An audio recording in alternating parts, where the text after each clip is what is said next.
Ssaabasajja Kabaka wuuno ku Namulondo.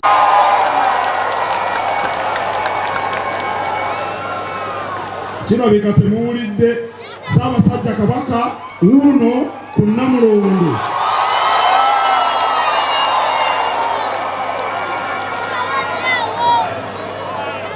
Emyaka 10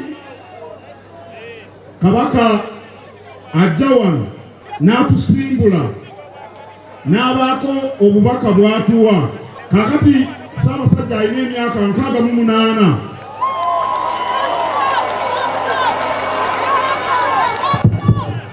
Mu myaka egyo abadde ajja atuwa obubaka obw'enjawulo.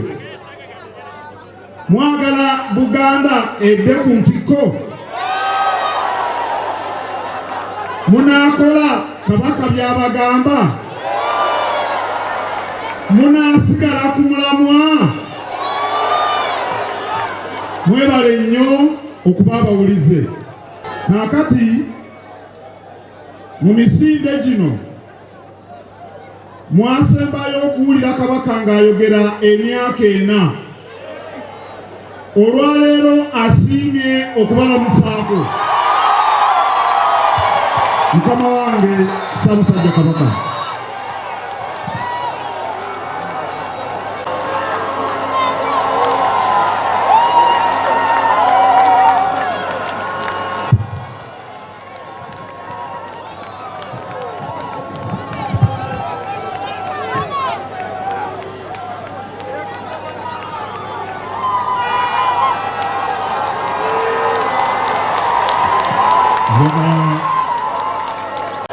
Njagala okubeebaza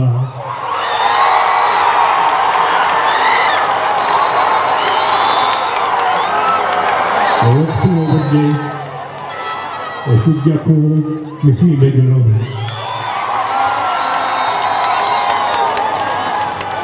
Ne mugumira n'ebizibu n'ababbe byonna, kintu kya kitiibwa nnyo.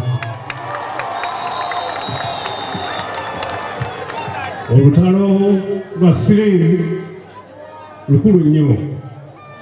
Twagala abantu baffe babeere nga balamu, nga bamanyi engeri gye basobola okwekuuma n'okulabira eŋŋanda zaabwe bannaabwe nga balina obulwadde buno. N'olwekyo guno omukolo mukulu nnyo. Emabega awo bantegeeza nti lw'emyaka eno eri kumpi okufuuka ezimu ku mbire ezisinga okuba n'ekitiibwa mu nsi yonna.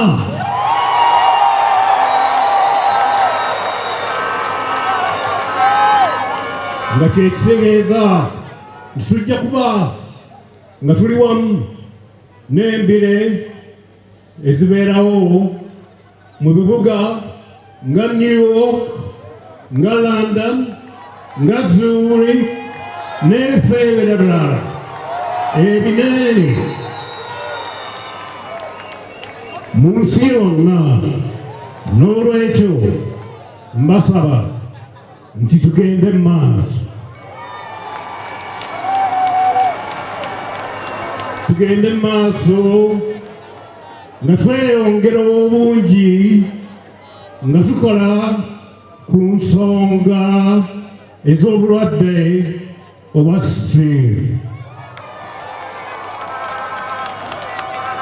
Nziramu okubeebaza, mwebale nnyo okujja. Katonda abakuume.